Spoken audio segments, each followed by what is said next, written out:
Welcome to another episode of Worldie Unboxed. It's been a little bit since we released an episode.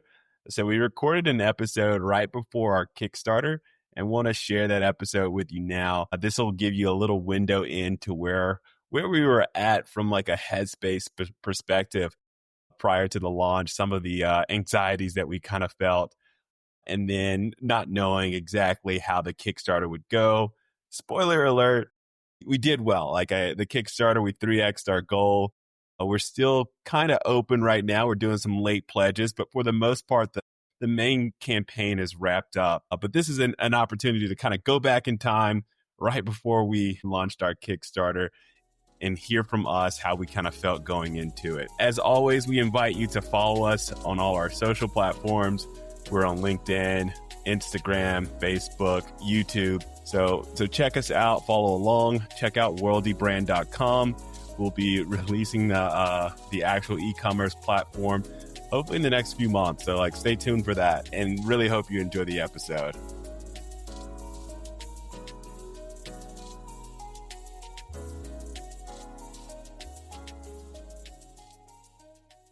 So I think we're live. I think we're recording. Yeah, I was literally just saying this before we went live, but as we're getting super close to our launch, it's about 8 hours away. I wanted to hop on with you and discuss a little bit just how we're feeling, because you can kind of engage in revisionist history. If it goes really well, then we can just say, oh yeah, we were super confident leading up to the campaign and right before the campaign. But I think it would be good just to document, to see, in this moment, how we're feeling before we actually hit go live. And then after the fact, we can kind of compare that against how we actually do. So 8 hours away, 8.5 hours away from the campaign going live. How are you feeling? Where's your head at? My head's everywhere. And I mean, it's because of the nature of the beast, the fact that we're doing this launch and it's been 4 years coming almost. And then also, just everything that's happening, everything that's going on with, having to, and this is something that we've talked about throughout this journey, juggle work, juggle life, juggle worldie. And it's definitely one of those periods, one of those points in time where obviously the launch is here, a lot of excitement for that, but then there's a ton of work on my plate. So it's definitely an all consuming, experience at this moment right now. So then I think about the launch and I have no idea what to expect or anticipate. I hope it goes well, but I honestly don't have a clue whether or not it will or not. And when we hit that live button, it could be crickets. So I really don't know. And, we put so much into it. Just looking at the page, looking at the Kickstarter page, that's, not live right now, but one that we've kind of been working on.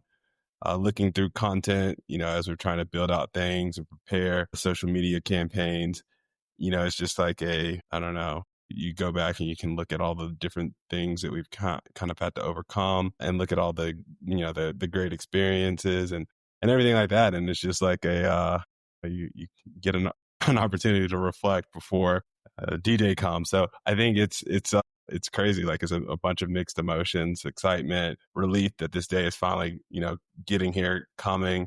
And then also, a touch of anxiety because you don't know what it's going to bring. So how are you feeling coming into this launch day? Yeah, everything you said resonates with me as well. You were kind of saying that it's been a long time coming, and we've had a lot of false starts. We've had a lot of announced launch dates that we thought we were going to hit that we didn't necessarily announce more broadly, that we weren't able to hit.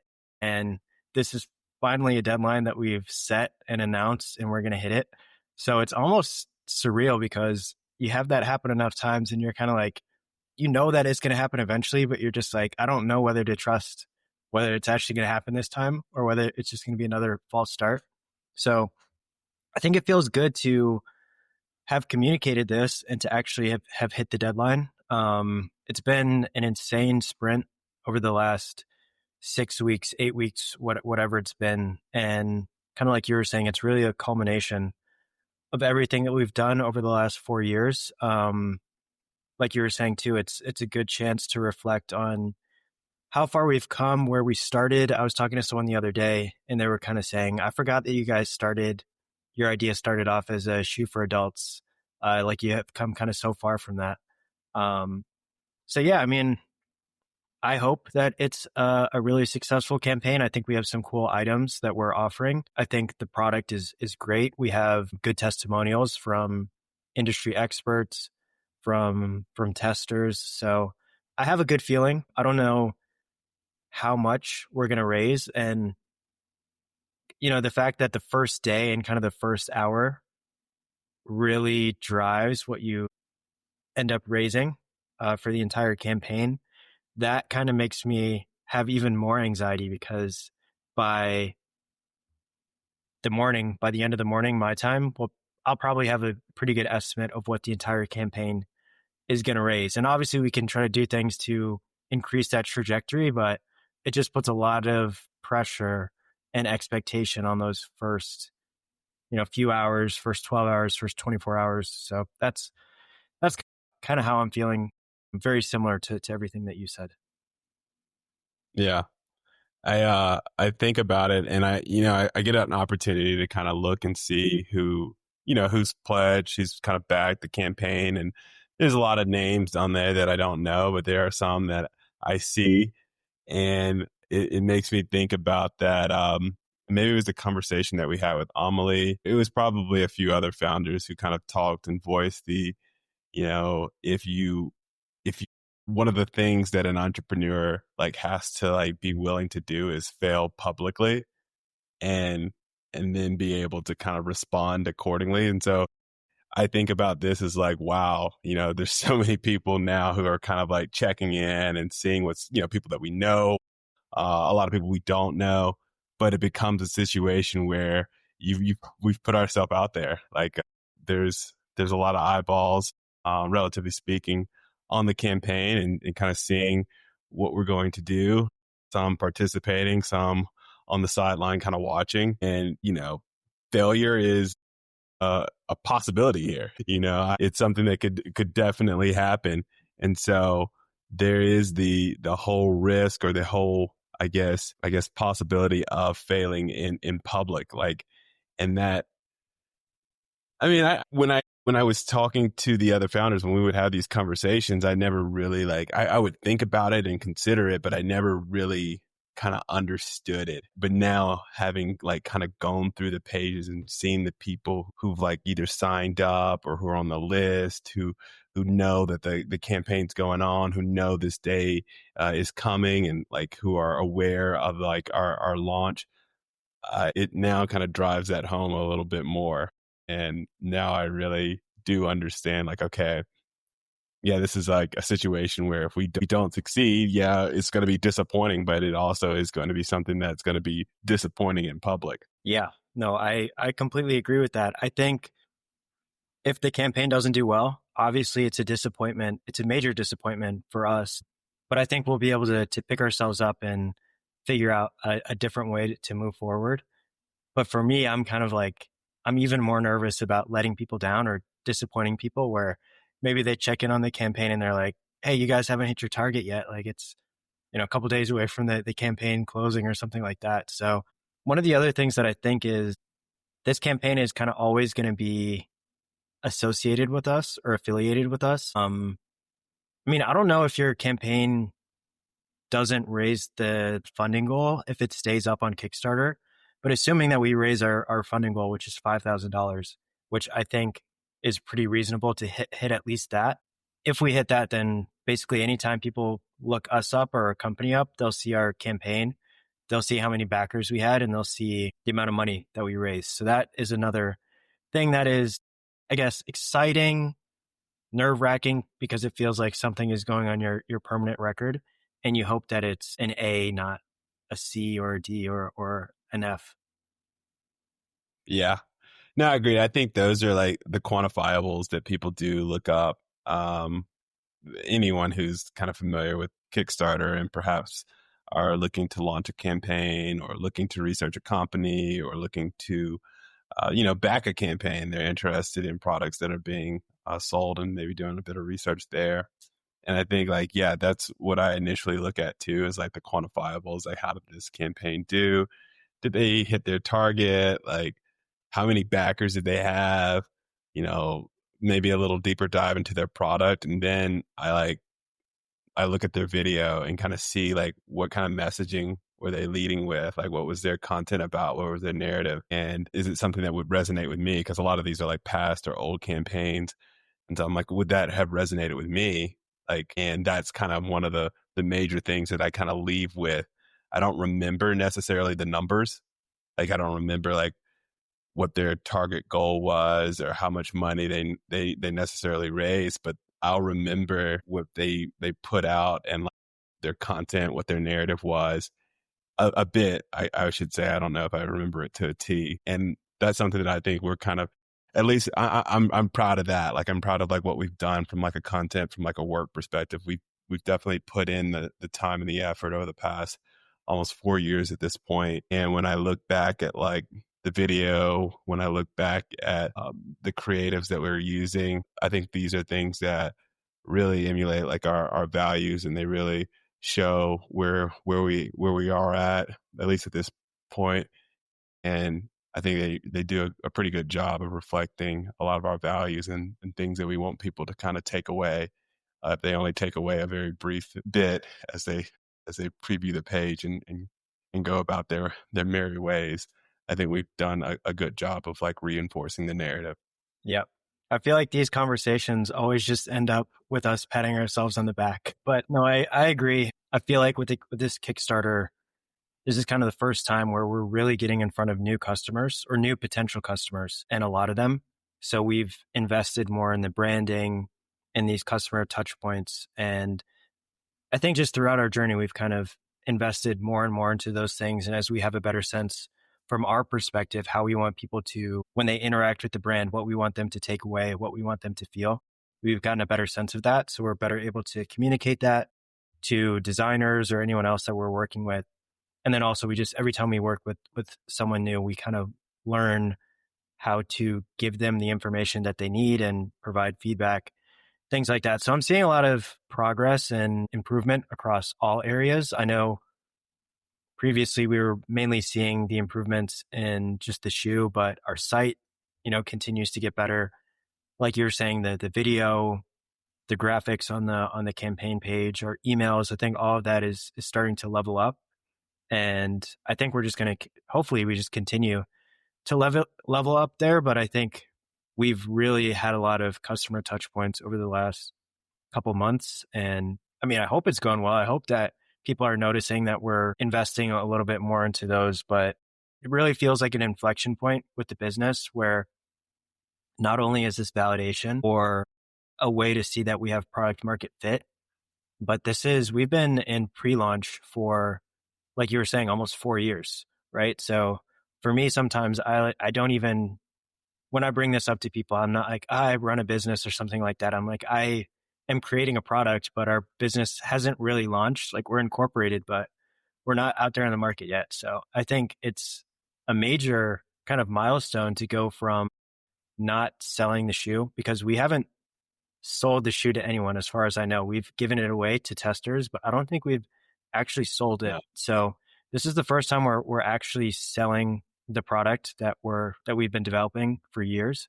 So that's a major milestone. And you don't really, I mean, I guess technically you could go back and sell the product and then just go back into a really long product development phase. But I don't envision that for us. Like, we want to just keep selling, right? And, develop the product and improve it, but in parallel. So I feel like this is a major milestone, and that's just another reason why it's so important and why we've put so much work into it, and why it's a little bit nerve-wracking thinking 8 hours and 15 minutes ahead now. Yeah, it's crazy. Like, the countdown is real. Like, I think I put the countdown on a page a month ago, 2 months ago. Like, it was a while back anyway. And you look at the time ticking down, and it doesn't really, it doesn't do anything. It doesn't move you really, because it's so far off. Like, there's so many numbers. And now, at least our early bird has ended, like a pre-campaign has ended, officially over. And to see like the clock hit zero there, it's kind of like, wow, all right, here we go then, here we go. So knowing that like we're 8 hours and some change away, is definitely, like you've said before, and I know we're just kind of belaboring the point a little bit, but it is definitely surreal because it's such a major milestone. And I always think about like my surreal experiences, and a lot of them had to do with like sports. Like you wait and you prepare so much for like a particular event that when you have that initial, that first play, or it's a race, like a track event, and like the gun goes off. Like I think like for me, that first like half second to a second, it's like an out of body kind of experience, because all of this has been driving to this point. And now that it's happening, it's like, wow, I'm here. And you're almost kind of like levitating above yourself, thinking about like the whole situation. And then boom, it all comes back, obviously. But yeah, I think I'm slowly kind of going into that mode where I'm like, wow, this is kind of surreal. And not like I can't believe it's happening, but it's just like we've had so many types of like false starts in the past that like, wow, this is it. This is the real thing. This is like, what we've been discussing and talking about for the past 4 years. This is like what we've been working towards, and it's about to happen. So I don't know. It's been crazy, but I think the journey has been super cool. Like I learned a lot about, us as a team, myself as an individual. Like, there's so many things that I've taken away, and I think that's been extremely important. Things that I think will be very vital for this next phase of the business. And a lot of it has to do with just like the relationship aspect of businesses, like being able to interact with people and understanding how, a business is very much like a team in a sense, and wanting to create and cultivate the best team so that we can have the best products and so we can have the best business. So yeah, it's crazy, but like bringing the sports analogy, and I think it really is comparable to like getting ready for a big game or a big, event or something. Yep, 100%. The only other thing that is kind of top of mind for me is that it's another reason why it's getting really real is just because the amount of money that we're spending, it's it's That's real. starting to multiply and accelerate. So I think the hardest part about continuing with the business 2 years ago, 3 years ago, even 1 year ago, the hardest part was just time and feeling like, is this thing going anywhere? Whereas now it's very easy to push forward a business if you have a lot of money. Like it's not like you're going to have necessarily a successful business, but it's not hard to just pay a bunch of contractors to do different things and kind of sit over top of everybody with a vision or with directions or whatever. But yeah, I mean, I'm not saying that we're doing that. I'm just saying that there's a lot more money that's going out the door. And at this stage, now it's about kind of survival and really being scrappy. And it's not just about the product anymore. The product is kind of where everything starts and ends, but it's not about, okay, every dollar that we have just gets pushed into product development. It's like we have to think about marketing, whether that's paid ads, whether that's influencers, whether that's in-person events. We have to think about pricing. We have to think about things like our box design and how unique or different from other boxes we want that to be. And there's a trade-off in terms of cost there. So there's just a lot of considerations and, like I was saying, a lot of money that's going out the door. So we just need to be really strategic about how we're allocating the money. And before it was pretty easy because we were just allocating money to where we needed to allocate it. We didn't have a product. We didn't have a complete shoe and we were a shoe business. So it's kind of like, yeah, you need to develop the shoe before you can really do anything else. So I think that's just another thing that's, for me, that's top of mind. Yeah.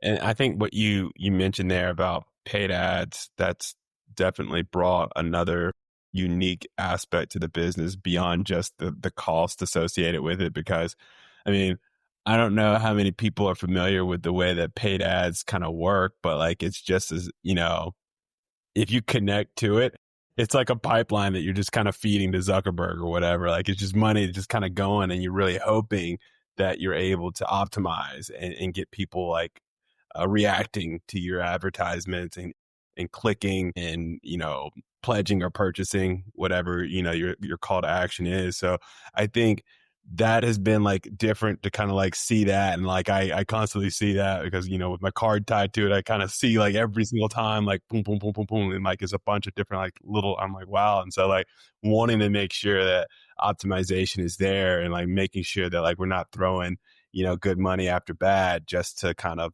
say that we're, advertising, but actually, doing something that's going to be pushing the ball forward or moving the needle. So that, and then the other aspect of it too, is that now we've brought in, a consumer ish, an individual or individuals who, are totally different from like what we've been interacting with because a lot of our, you know, interactions have kind of been curated. They're at like different like events or, we've set them up ourselves. And so like we know who's coming in, we know like the messaging, we can kind of control the narrative.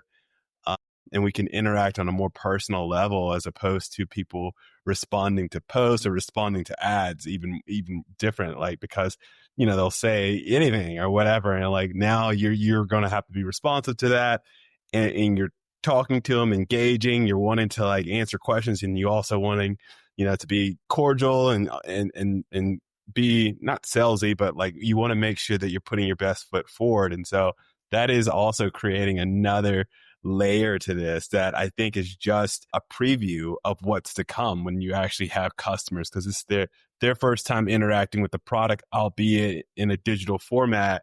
And now when they start actually getting the product, I think it's just going to be that, multiplied by whatever exponential you want. Like it's going to be that times 1,000 or whatever. It's going to be crazy. And so getting a little bit of taste of that right now is like, wow, yeah, we got to have our, kind of ducks in a row. Like, I know we spend a lot of time on the product, but regardless of how much time and how perfect we think it might be, there are going to be like some holes found in it by the many people who we anticipate or hope end up purchasing it. So that is something that's unique, different, and is going to require us adapting to this new phase of business where there's a lot more input coming in, and it's just not like us in a silo almost.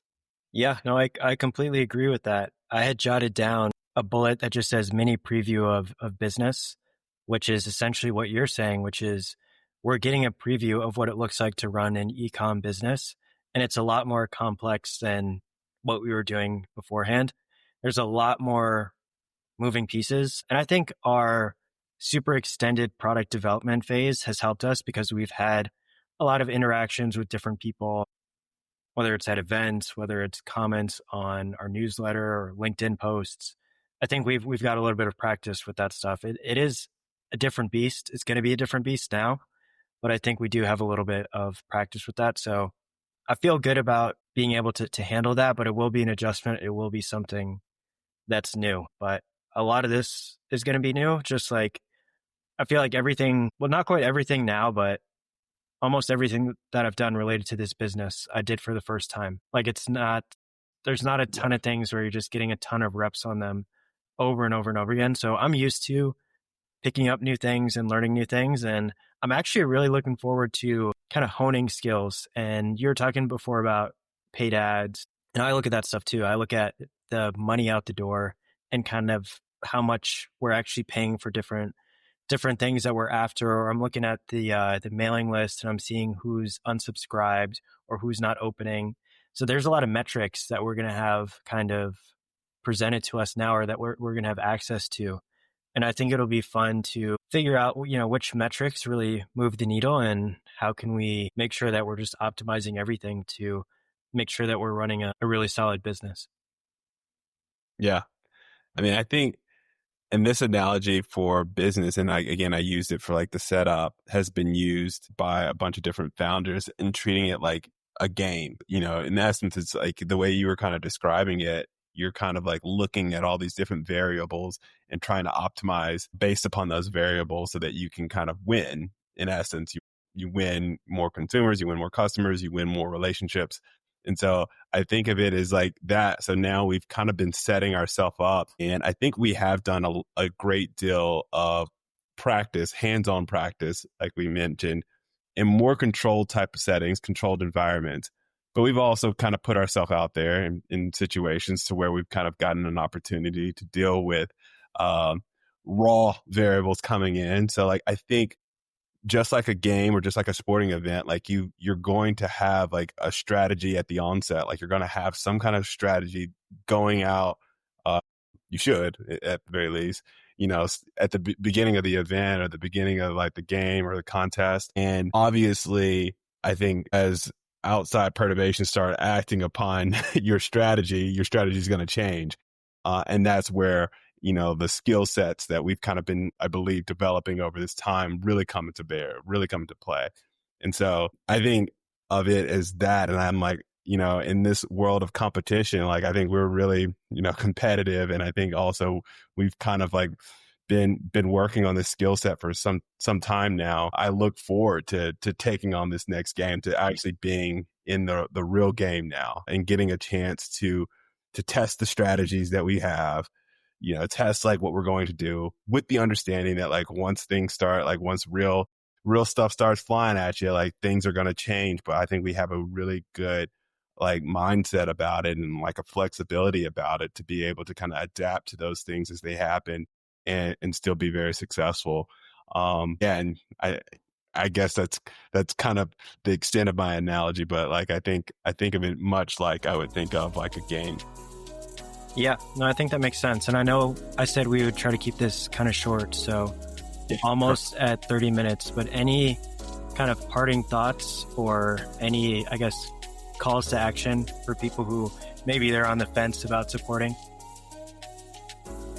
Yeah, I mean, if you're on the fence about supporting, I definitely encourage you. I mean, this is obviously self-serving in a sense, but I also am a believer of our mission. I think that what we're doing is going to have some real impact, some real changes. If given the opportunity, it's going to do something that I think is very big and very unique. And yeah, it starts at the shoe, but I think our vision is well beyond that, and we would love to continue to share it. And so part of the process is making this change now and being able to kind of be a part of this campaign.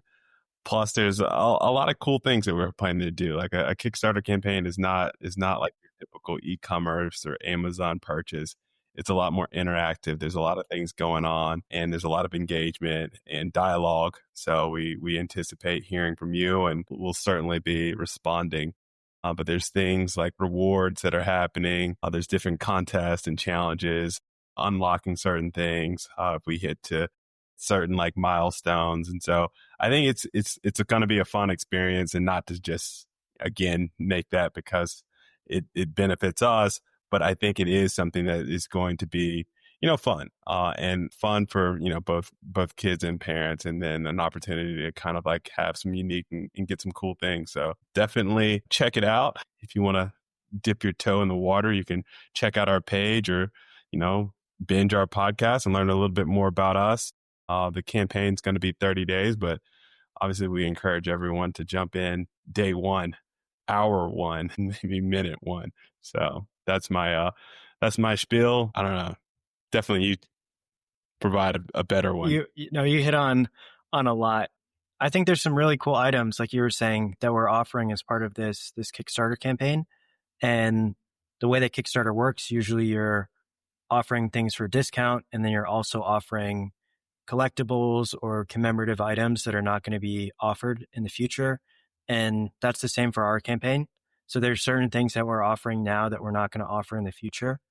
So if there's something that you're interested in, or if it catches your eye, this is really the only chance to buy a lot of these things. And yeah, like I was saying, I think there are a lot of cool items, and if and when our company takes off, I think those things will only increase in value. The other thing that I would say super tactically is, if you're kind of on the fence, if you don't want to spend a lot of money, we have a $10 reward tier where you get recognition on our site and our Instagram as a backer.